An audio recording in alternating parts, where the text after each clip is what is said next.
영혼의 쉼터를 방문해 주신 여러분 반갑습니다. 이정길 목사입니다.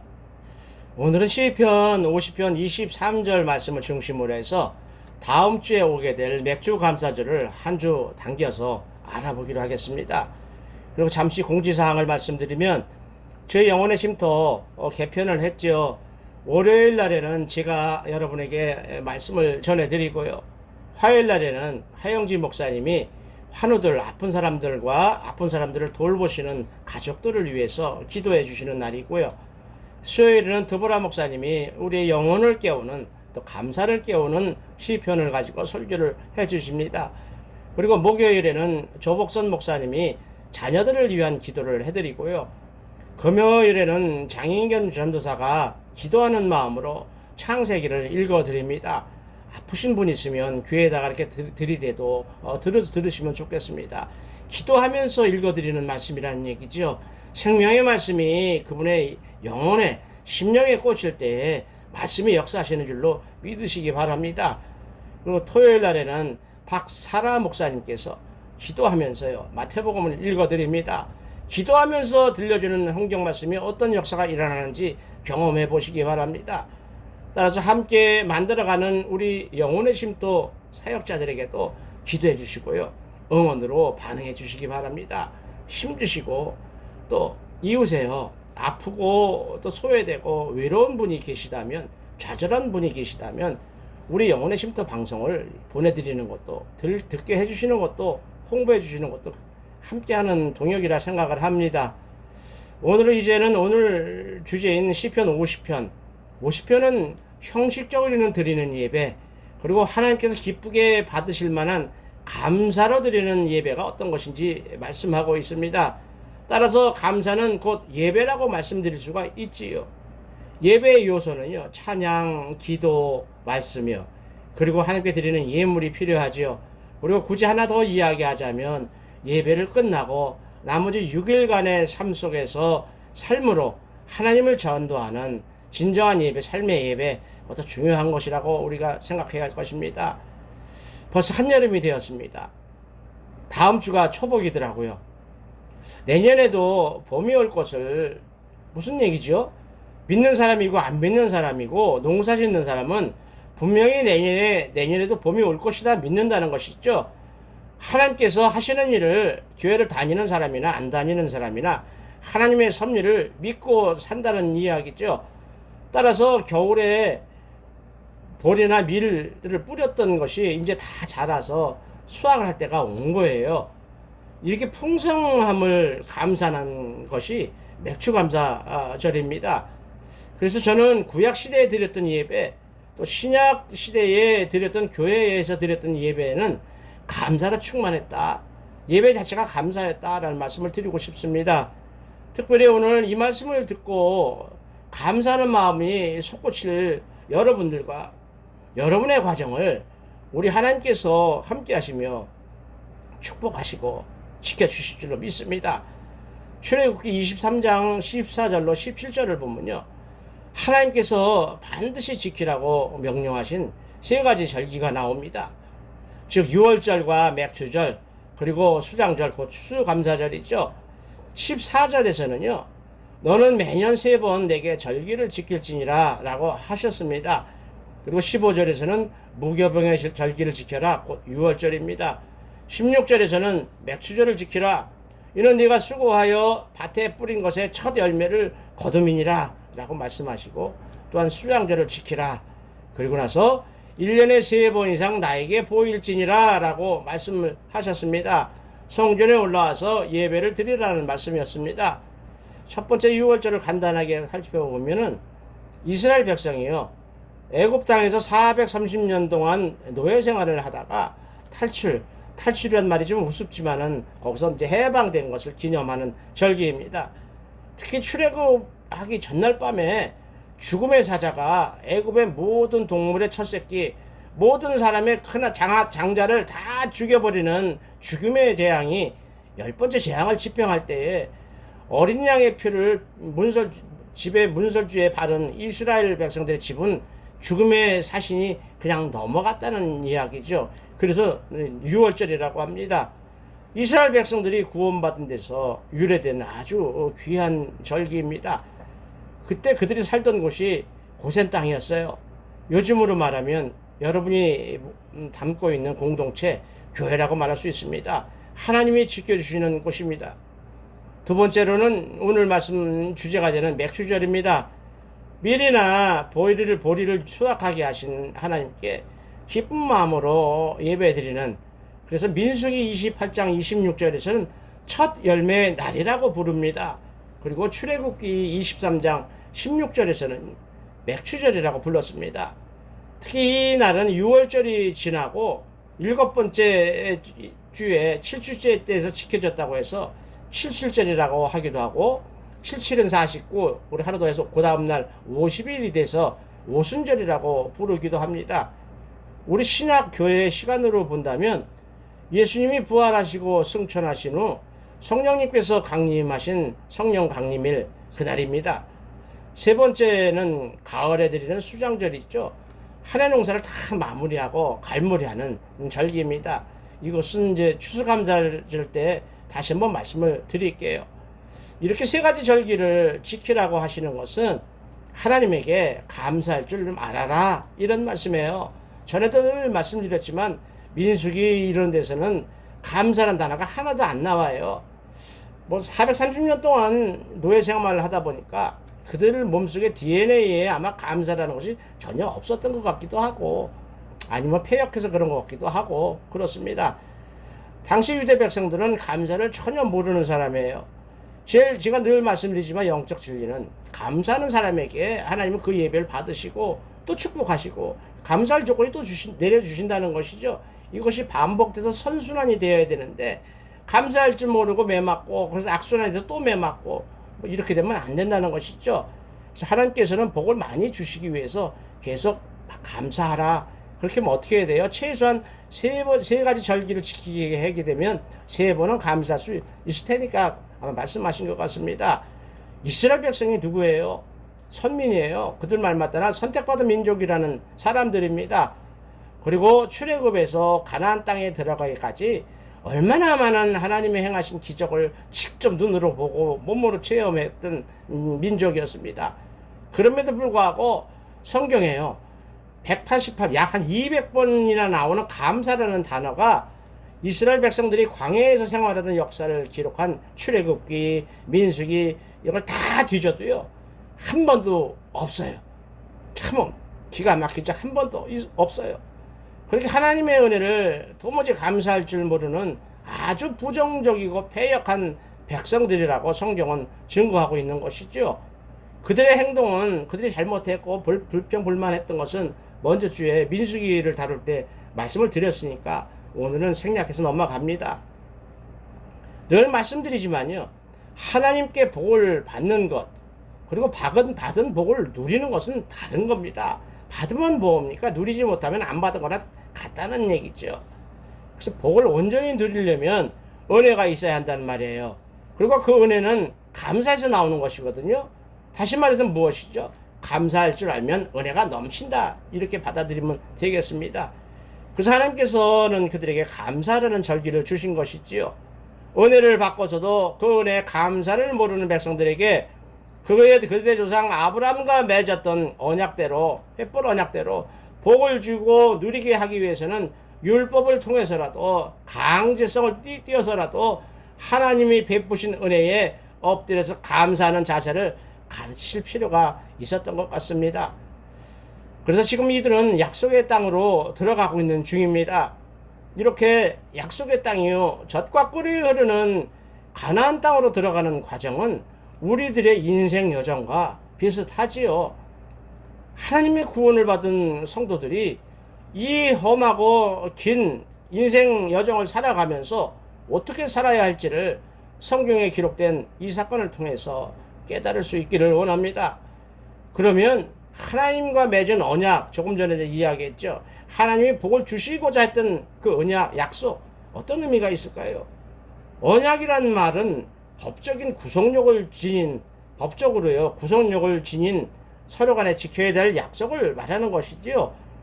구약 성경을 보면요, 하나님은 당신의 백성과 많은 언약을 맺으셔요. 그런데 형식적으로는 피차가 같이 맺는 것처럼 언약이라고 약속이라고 이렇게 이야기하지만 사실은 하나님께서 일방적으로 자기가 선택한 백성들을 살려내기 위해서요. 일방적으로 갱신하고 또 갱신하고 새로 만들어서 해주는 일방적인 계약입니다. 그래서 우리에게 하라고 하는 게 뭐죠? 단 한 가지예요. 약속을 지킬 수 없는 사람들이라 그저 순종할 수 있었으면 좋겠다. 내가 너희들에게 명령하는 것을 원하는 것을 순종해서 따랐으면 좋겠다. 그거 하나였었죠. 근데 순종은 그만두고 감사는 그만두고 그들은 오히려 불평과 원망을 했죠. 아까도 말씀드렸지만 민수기에서 많은 말씀을 드렸기에 넘어가고 단 하나만 말씀드리면 민수기 28장이요. 하나님이 주시는 만나와 뭐 생수 메추라기 이런 게 음식이 별 볼일 없다. 싫다. 이제 질렸다. 불평 불만을 하고 뭐 마늘이 먹고 싶다. 부추가 먹고 싶다. 고기가 먹고 싶다. 쓸데없는 소리 하고 불평 불만을 하니까 하나님께서 그 말씀을 듣고 진노하시죠. 그래서 어떻게 벌을 내리셔요? 불뱀을 보내서 물게 하셨습니다. 이에 모세가 하나님께 부르짖고 기도하니까 하나님이 그래 그러면 노뱀을 만들어서 노쇠로 뱀 모양을 만들어서 장대에 매달고 이것을 보는 자마다 살 것이다 라고 하나님이 말씀하셨어 라고 선포하라고 하셨습니다. 그래서 모세는 하나님 말씀하신 그대로 이야기를 했죠. 그렇다고 해서 이 노뱀이 그들을 살리는 것은 아니지요. 하나님도 그렇게 말씀하신 게 아니거든요. 그렇게 하라고 하신 하나님의 말씀을 믿는가 안 믿는가, 신뢰하는가 신뢰하지 않는가, 하나님의 말씀대로 그 노뱀을 바라본 자는 살았고요. 무시한 자는 죽었다는 것을 의미하는 거죠. 먼저 주도 이야기를 했잖아요. 예수 그리스도 십자가에서 우리들을 대속하신 예수 그리스도의 십자가 보혈의 은총을 믿는 자는 영생으로 들어갈 것이요. 그런 게 어딨냐고 믿지 아니한 자는 영원한 지옥으로 갈 수밖에 없다는 단순한 논리입니다. 단순한 영적 진리입니다. 그래서 우리는 하나님이 약속하시는 생명의 말씀의 권세를 기도함으로써 사모함으로써 구해야 하고 마음속에 채워야 그리고 그럴 때 순종할 수 있다고 보겠습니다. 두 번째로 구약시대에 드렸던 예배의 핵심 또한 감사였다는 것이죠. 감사가 없으면 하나님이 받으시는 예배를 드릴 수가 없어요. 출애굽기하고 민수기에는 감사가 없었고요. 오히려 금송아지를 만들어서 불평과 원망과 불신이 하나님에게 오르갈 정도로 가득했다면 여러분들이 읽는 드보라 목사님이 설교하고 있는 시편은 감사하는 말로 아주 가득 차 있어요. 하나님 감사합니다. 하나님 베푸신 은혜, 하나님은 감사하고 계속 감사하고 있습니다. 시편에서는 어떤 상황이 오든 하나님을 향한 감사의 고백이 흘러 넘칩니다.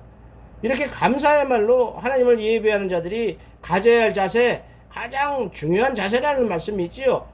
감사는 하나님을 영화롭게 하는 백성들이 갖출 수 있는 겸손한 것을 보여줄 수 있는 행동, 증거물이 되는 것이지요. 하나님의 자비와 긍휼에 대한 절대적으로 보여주는 반응이에요. 뜨거운 거 맞으면 뜨거워하고 싫은 거 맞으면 인상 찡그리고 좋은 거 보면 얼굴 환하게 보는 것처럼 하나님 주신 은혜에 대한 반응이 어떻게 나타나요? 엎드린다는 것입니다. 감사합니다 하나님, 엎드린다는 것이죠.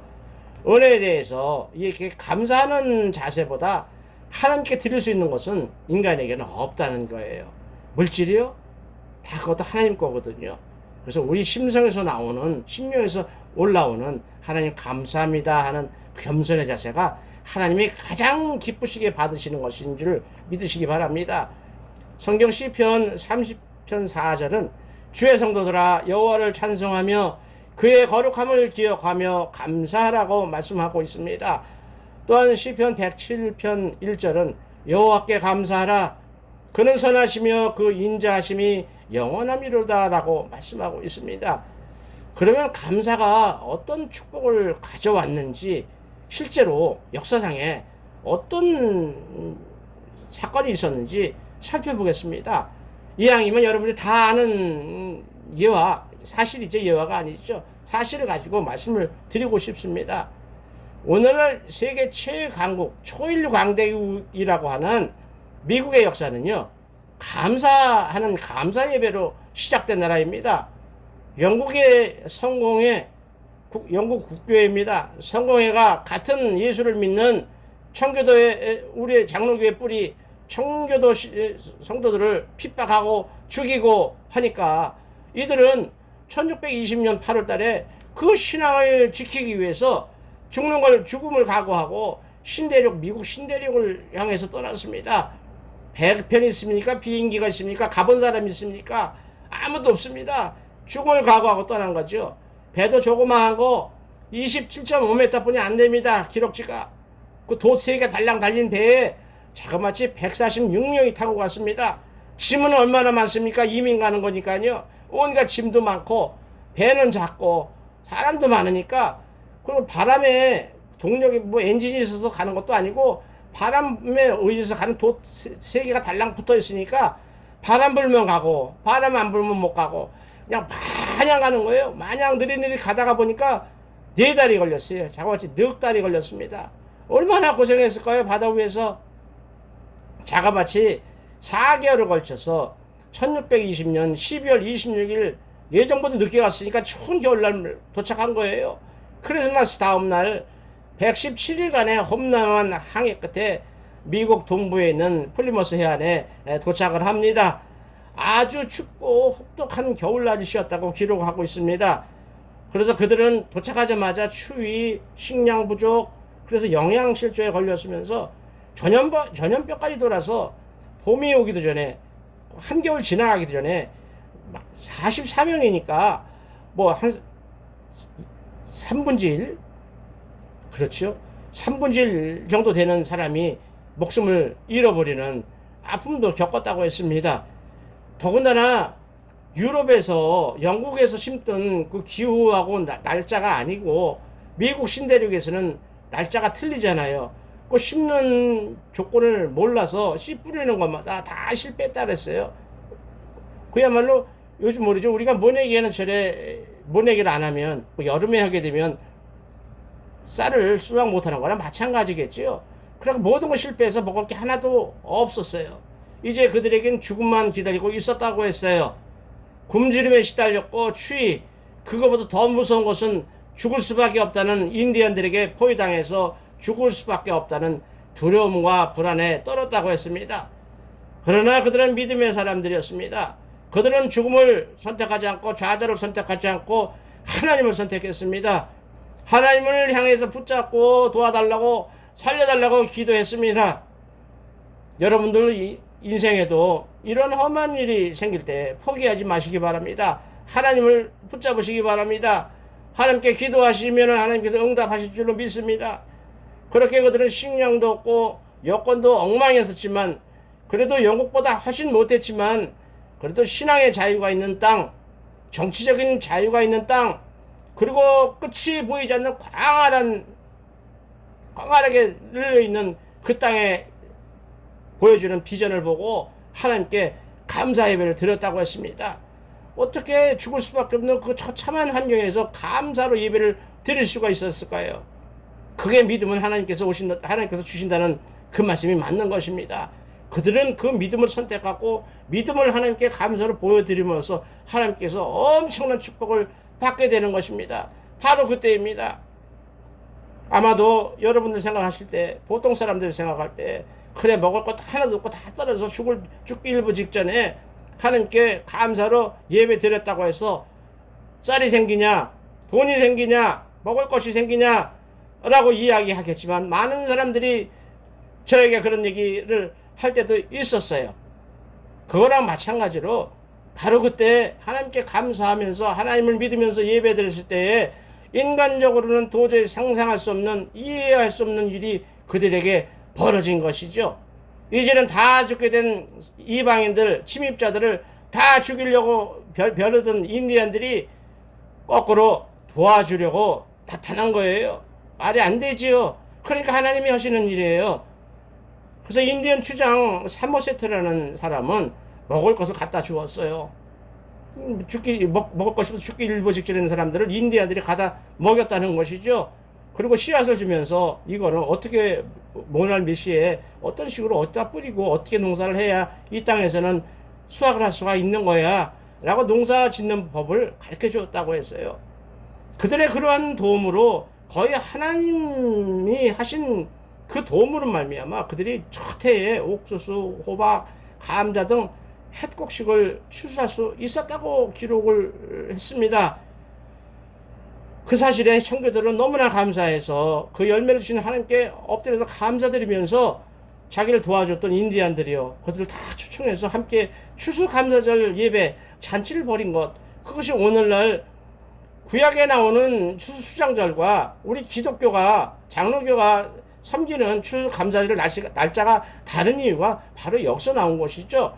그래서 우리는 청교도들이 맨 처음에 하나님을 만났고 하나님과 처음으로 광야에서, 아무것도 없는 광야에서 하나님부터 기도하면서 드렸던 그 예배, 그 날짜를 우리는 추수감사절로 섬기고 있다는 것을 이번 기회에 다시 한번 알았으면 좋겠지요. 이렇게 기적적인 사건, 신대륙에서 청교도의 첫 번째 추수감사절은 이렇게 시작됐습니다. 많아서요, 풍성해서요, 풍성하게 곡식을 거둔 후가 아니라 아무것도 없을 때, 인디안들이 죽인다고 포위하고 있을 때, 죽음을 앞두고 그때도 감사해서 드리는 허벌판에서 드렸던 첫 번째 감사 예배가 이렇게 해서 이런 결과를 나타냈다는 것이지요. 따라서 없다고 해서 절망할 필요도 없습니다. 중요한 것은 하나님이 없는 것이 무서운 것이죠. 뭐 돈이 없다든가 건강이 없다든가 어떤 일이 안 풀리는 것은 두 번째 문제이죠. 하나님이 개입하시면요, 하나님이 개입하시면 이 사람들처럼 일어날 수 있다는 것을 우리가 믿음으로 받으실 수 있기를 원합니다. 실제로 있었던 역사에서 그걸 붙들 수 있기를 원합니다. 그들의 정신이요, 그들의 믿음, 그것이 오늘날 초인류 강대국을 만들었던, 미국을 만들었던 청교도 정신이라는 것을 우리가 붙잡을 수 있기를 원합니다. 하나님이 많이도 사랑하시는 여러분 많이 사랑하시지요? 몸이 불편하셔요? 가정이 어려우셔요? 비전이 안 보이셔요? 외로우셔요? 그래도 하나님은 여러분을 사랑하십니다.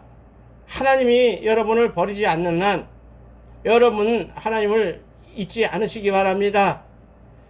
오히려요, 그 어려움을 이겨낼 수 있는 길은 오히려 하나님께 그래도 감사합니다라고 엎드리는 그 믿음을 보여드릴 때 그것이 가능하다는 것을 여러분에게 말씀드리고 부탁드리고 싶습니다. 힘을 내시기 바랍니다. 힘을 내시기 바랍니다. 이제 신약시대의 교회들은 어떻게 감사를 드렸나? 감사가 넘쳤습니다. 그들이 생각하는 감사는요, 물질적인 것보다 아마도 영적인 것가 더 컸던 것 같죠. 무슨 감사죠? 사도들과 성도님들은요, 하나님이 베푸시는 은혜, 한마디로 그렇게 오랫동안 기다렸던 메시아를 보내줬던, 예수 그리스도를 보내줬던 은혜, 그리고 메시아로 오셨던 그분이 당신의 목숨을 십자가에서 우리 대신 다 죽어주신 그 엄청난 은혜, 그것을 보고 감사함이 넘쳤습니다. 그리고 오순절날 내려오신 성령 하나님의 도우심으로 말미암아, 역사하심으로 말미암아 일마다 때마다 어려움마다 도와주시는 하나님의 은혜를 이때는 감사했다는 것이죠. 성경 요한복음 3장 16절은 말씀하시지요. 하나님이 세상을 이처럼 사랑하사 독생자를 주셨으니 이는 그를 믿는 자마다 멸망하지 않고 영생을 얻게 하려 하심이라, 이렇게 증거하고 있습니다. 에베소서 5장 2절에서도요. 그리스도께서 너희를 사랑하신 것 같이 너희도 서로 사랑 가운데서 행하라. 그는 우리를 위하여 자신을 버리사 향기로운 제물과 희생 제물로 하나님께 드리셨느니라. 자기 몸을 우리를 위해서 드렸다고 증거하고 있습니다. 더구나 로마서 8장 26절에서는 이와 같이 성령도 우리의 연약함을 도우시나니 우리는 마땅히 기도할 바를 알지 못하나 오직 성령이 말할 수 없는 단식으로 우리를 위하여 친히 간구하시느냐라고 증거하고 있습니다. 힘을 내시기 바랍니다. 여러분, 우리들이 구하고 있는, 인간들이 구하고 있는 평안함, 부함, 부자가 되는 거, 또 사랑을 받는 거, 그래서 행복한 거, 건강한 거, 그래서 아주 오래 사는 거, 얼마나 오래 살지 모르겠지만 아주 오래 사는 거, 그것이 다 이루어지면 그 다음에 무엇을 구할까요? 제가 늘 말씀드리죠. 전도서 6장 6절에 천년의 갑절을 산들, 천년의 갑절이면 2000년을 사는 거예요. 1999년 살고 내년 1년 남으면 죽는 해가 됐을 때 그때까지도 예수를 만나지 못하면 성경에서는 행복을 보지 못함이라고 기록되고 있지요. 그때까지 예수님을 만나지 못하면 일찍 죽은 사람이나 2000년 살다 죽은 사람이 똑같다고 이렇게 말씀하고 있을 정도입니다. 고린도서 4장 18절에서도요. 우리가 주목하는 것은 보이는 것이 아니라고 이야기해요.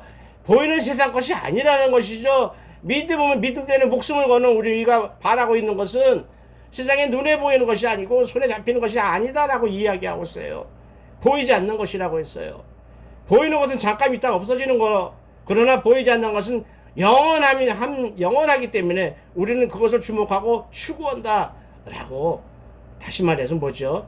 다음 세상에서 우리가 누릴 영원한 생명, 영생을 말씀하고 있다는 것을 붙잡을 수 있기를 원합니다. 시편 50편 23절은 제사, 지금 뭐라고 예배죠. 감사와 찬송이 있어야 한다고 말씀하십니다. 이렇게 시편 50편은 참된 예배를 이야기하면서 참된 예배를 드리지 않고 거짓 예배를 드리는 자들한테 심판을 하시는 하나님을 말씀하면서 형식적으로 드리는 예배를 책망하십니다. 또한 자기 백성들 중에 악한 자들에 대해서 꾸짖고 계십니다. 그러나 감사를 드리는 자가 하나님을 영화롭게 한다고 말씀하시는 것을 붙들 수 있게 원합니다. 그러므로 하나님을 의식하지 않고 불의한 삶을 사는 사람은 영과 진리로 예배를 드리는 것이 불가능한 것이죠. 예배 자체가 없지요. 그들은요, 전화 끊어진 거, 통화가 끊어진 상태에서 여보세요 하고 혼자 이야기하는 거와 똑같은 것이라는 얘기죠. 그들이 드리는 기도, 그들이 드리는 찬송, 그들이 드리는 예배, 이미 끊어진 전화처럼 하나님은 받지 않으신다는 것이죠. 따라서 하나님과 전혀 관계가 없는 사람이 되어버린 것이죠. 하나님의 말씀을 지키면서요, 하나님의 말씀대로 하나님을 사랑하고 이웃을 사랑하는 사람이라야 진정으로 하나님께 예배할 수 있다는 것이지요. 그런 말미암아 하나님의 영광에 참여할 수 있다는 것이지요. 그로 인해서 하나님이 베푸시는 복을 누릴 수 있다고 말씀하고 있습니다. 이렇게 감사는 하나님을 믿을 때만, 신뢰할 수 있을 때만 가능한 것이지요. 전에도 이야기했었죠. 감사의 조건이 무엇이죠? 내가 남보다 더 많이 가졌으니까 그래서 감사합니다. 그러면 못 가졌을 때는 감사를 못한다는 얘기가 나오죠. 원하는 것을 하나님 주셨기에 감사하는 감사도 진정한 감사가 아니다, 이런 얘기죠. 아주 어렵고 힘든 상황, 아까 청교도에 미국에서 죽기 전에 드렸던 감사 예배처럼요, 그런 힘든 상황에서도 하나님이 함께 하신다는 것을 믿음으로 받고 감사할 수 있어야 진정한 감사라는 것이지요. 하박국서 3장 17절로 18절은 이렇게 말씀합니다. 새번역 버전으로 제가 읽어드릴게요. 무화과 나무에 과일이 없고 포도나무에 열매가 없을지라도 올리브 나무에서 딸 것이 없고 밭에 거두어들 것이 없을지라도 또 우리의 양이 없고 외양간에 소가 없을지라도 나는 주님 앞에서 즐거워하련다. 나를 구원하신 하나님 앞에서 기뻐하련다. 아멘. 이렇게 이야기하고 있습니다.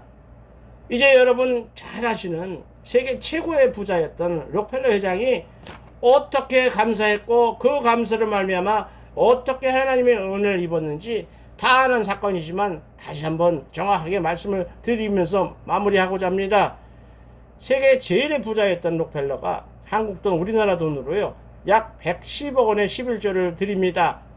번 것이 매출이 110억 원이 아니라, 이익이 110억 원이 아니라 11조 들은 것이 110억 원입니다. 그러면서 이야기하기를, 만일 내가 내 월급 첫 번째 월급 6달러 6천원에서 11조 60센트, 우리 돈으로 약 600원 내지 700원 되는 돈을 하늘밭에 심지 않았더라면 오늘날 내가 110억 원이나 되는 많은 돈을 11조를 하나님께 드릴 수 없었을 것이다 라고 간증을 했습니다. 믿으실 수 있기를 원합니다. 여러분이 11조 지금 얼마큼 드리는지 몰라도 믿음으로 심을 때에 그것이 엄청난 수확이 돌아올 줄로 믿으시기 바랍니다. 단돈 1,000원도 안 되는 적은 돈이었지만 하나님의 약속을 믿고 드린 것입니다.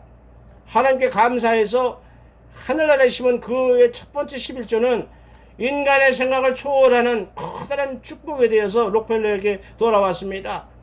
이렇게 믿음도요, 신앙생활도요, 제대로 배우고 제대로 실행할 때에 비로소 기도가 응답된다는 것을 붙들 수 있기를 원합니다. 깨달을 수 있기를 원합니다. 하나님의 순리대로, 하나님의 방법대로 하나님을 섬겨야만이 하나님의 복을 받을 수 있다는 말씀입니다. 이렇게 가난하게 살던 록펠러는 어릴 때부터 가난했기 때문에 꿈이 있었다고 했습니다. 나는 이 세상에서 제일 가난한 갑부가 되리라. 물론 가난했으니까 누구든지 꿀 수 있는 꿈이었지요. 근데 그 사람은 그 꿈을 믿었다는 것이지요. 그래서 11조를 700원 드렸다는 것이지요. 700원 얼마나 큰 돈입니까? 그에겐 큰 돈입니다. 7천원 벌 때 700원을 드렸다는 것입니다. 그래서 그는 젊어서부터 부지런히 돈을 모았다고 했어요. 그래서 드디어 33살 때 스탠다드 석유회사라는 곳의 사장이 되면서 백만장자의 대열에 올라가기 시작했다고 했습니다. 그리고 10년이 지난 43살 때 미국 최초의 지금으로 말하면 우리나라도 경제용어죠. 기업 합병을 통해서 대규모 재벌을 만들어서 재벌 회장이 되었다고 했습니다. 또 10년이 지난 53세 그때에 대해서 그는 전 세계에서 유일한 억만장자, 그의 꿈대로요. 1881년의 일입니다. 지금부터 한 100몇십 년 전의 일이지요. 미국 석유의 95% 거의 다를 독점 지배하는 최고의 갑부가 되었다는 것이죠. 그 넓은 미국 땅에서 사용되는 모든 석유를 좌지우지할 수 있는 최고의 갑부가 되었다. 이렇게 이야기했습니다. 성공한 거지요. 그의 꿈을 이룬 것이지요. 중요한 건 지금부터지요. 그가 그렇게 많은 돈을 벌게 하신 것이 누구의 은총인지 몰랐다는 것이죠. 돈의 노예가 되었다는 것입니다. 그 모든 것을 이루었을 때 그는 불치병이라고 하는 알로페시아라는 이상한 병에 걸리게 됩니다. 머리카락, 눈썹 다 빠져버립니다. 밤에 잠을 못 자서 불면증에 시달려서 잠을 한 잠도 못 잡니다. 그러니까 몸은 아무것도 없이 다 말라가지요.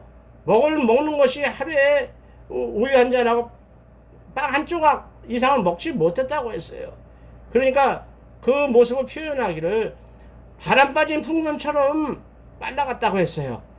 그래서 의사가 그를 진단하고는 길어봤자 1년을 넘기기 힘드니까 모든 것을 포기하고 인생을 정리하라, 편안하게 살다가 가시라 라고 이야기를 했습니다. 이렇게 몸이 죽어가고 아무런 방법이 없다는데 돈이 엄청 많으면 무슨 소용이 있겠습니까? 그렇게 돈이 많았지만 찾아오는 죽음의 그림자를 그는 피할 수가 없었다고 했습니다. 그러니 그때까지 록펠러는 돈을 지배하고 누릴 수 있는 복을 받은 것이 아니죠.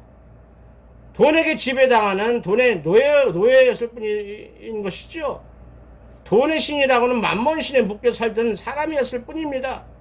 그 많은 돈 통장에 숫자로 찍힐 뿐 도대체 얼마를 가졌는지도 자기도 모르고 어디에 그 돈이 있는지도 모르는, 또 앞으로 그 돈의 주인이 누가 될지도 모르는 그저 숫자만을 집착했던 바보에 지나지 않았다는 것이죠. 그가 크게 낭망을 해서요. 한없이 낙담을 했어요. 휠체어를 타고 그 병원 로비를 나올 때죠. 사실상 인생 끝난 거죠. 그러다가 그는 우연이란 말이 오늘따라 이렇게 멋있게 보이죠. 하나님의 은혜를 입었다는 것입니다. 하나님을 만났다는 것입니다, 여러분. 우연히 병원 벽에 크게 늘 있었던 그 글씨를 그날따라 그는 처음 봤습니다. 예수님의 말씀이 쓰여져 있었습니다. 사도 바울이 예루살렘을 떠나서 죽는 줄 알면서도 예루살렘으로 갈 때에, 사명 감당하려고 할 때에 에베소 교회를 떠나면서 에베소 장로들에게 부탁했던, 전해줬던 사도행전에만 나오는 유일한 예수님의 말씀입니다. 범사에 여러분에게 모본을 보여준 바와 같이 수고하여 약한 사람들을 돕고 또 주 예수께서 친히 말씀하신 바 주는 것이 받는 것보다 복이 따심을 기억해야 할지니라. 이렇게 말씀하신 예수님의 말씀을 써붙인 커다란 벽에 써있는 글씨를 처음 봤습니다. 그 말씀을 읽을 때 무슨 생각이 들었을까요? 여러분 기도하실 때요, 성경을 깊이 묵상할 때요, 예배 중에 은혜로운 말씀을 들어서 가슴이 벌렁벌렁하고 뜨거우실 때요, 그때 받는 말씀이 뭐죠? 레마라고 하는 거 아닙니까? 하나님 직접 여러분 심령에 직접 주시는 말씀. 아마도 록펠러가 그 말씀을 받아들인 것 같습니다. 그때 록펠러는 정신을 차리고 자신을 돌아보게 되었다고 했습니다. 그동안 돈 버는 일에 정신 팔려서 사람들에게 인심을 다 잃었다고 했습니다. 오죽하면 많은 사람들이 그게 빨리 죽었으면 하고 기다리고 있을 정도라고 했습니다. 지나온 자기의 삶을 돌아볼 때 그저 물질을 옮겨주려고만 했지 한 번 더 선하게 써보려고 생각조차 안 해봤다는 자기 사실을, 자기 인생을 돌아봤다고 했습니다. 그래서 그는 엎드려서 밤낮으로 눈물을 흘리면서 하나님께 철저하게 회개를 했다고 했습니다. 눈물을 흘리면서 철저하게 회개를 했다고 했습니다. 그리고 남은 시간이라도 선한 청지기처럼 자기의 그 어마어마한 복을 주신 하나님께 주신 재물을 가지고 선한 청지기처럼 하나님의 뜻을 위해서 하나님 뜻대로 바르게 한번 써보겠다고 하나님께 눈물로 소원을 했다고 했습니다. 그런데 놀랍게도 그때부터 그의 삶이 달라졌다고 했지요. 왜 달라졌어요? 그가 제일 먼저 한 일이 뭐냐 하면 하나님의 교회들을 세우는 일이었어요. 미국에 4,982개, 자그마치 약 5,000개의 교회를 세웠습니다. 그래서 봉헌했습니다. 노벨상 수상자를 많이 세운 미국 시카고 대학을 비롯해서 24개 학교를 세웠습니다. 미국 전역 교회에 7,000개의 오르간을 봉헌했습니다. 그리고 록펠러 재단을 세워서 많은 의학자들을 양성하고 연구비를 다 대줘서 인류 역사에 많은 사람을 구원한 페니실린 주사약, 그것도 이곳에서 지원한 돈으로 연구비로 발명했다고 했습니다. 근데 이거보다 더 놀라운 것은요, 어떻게 한 사람이 이렇게 돈을 많이 쓸 수 있을까? 어떻게 저렇게 바뀔 수 있을까? 그 놀라운 것보다 더 놀라운 것이 이거죠. 그가 갖고 움켜쥐고 있던 그 돈의 재물에서 자유해지니까요, 오픈이 되니까, 풀림이 되니까 건강이 좋아지기 시작했다는 것이죠. 따라서 그렇게 많은 일을 할 동안 얼마나 시간이 흘렀겠어요. 의사는요, 1년 뒤 55세에 당신 죽을 거야 라고 했거든요. 54세 진단할 때. 그런데 그는 98세까지 건강하게 사역하다가 갔습니다. 이것이 무엇이죠? 하나님께 기도한, 소원한 것에 대한 하나님의 응답인 줄로 받으시기 바랍니다. 여러분 기도하시기 바랍니다. 엎드리시기 바랍니다. 회개할 수 있기를 원합니다. 여러분이 진정 하나님의 은혜를 잊기 원하신다면 회개하고 눈물로 소원하고 기도할 수 있기를 원합니다. 그래서 내시는 은혜를 누리실 수 있기를 원합니다. 말씀을 정리합니다. 아무리 이 세상에 풍조가 바뀌고 풍습이 바뀌고 사람 생각이 바뀐다 하더라도, 가치관이 바뀐다고 하더라도 사람들은 태어나고 또 죽어갑니다. 아무리 하나님이 없다고 우겨도 진리는 영원한 것입니다. 하나님의 약속하신 말씀은 영원한 것입니다. 동서고금을 막론하고 국가들의 흥망성쇠와 인간들의 생사복의 모든 비밀이 성경에 있습니다.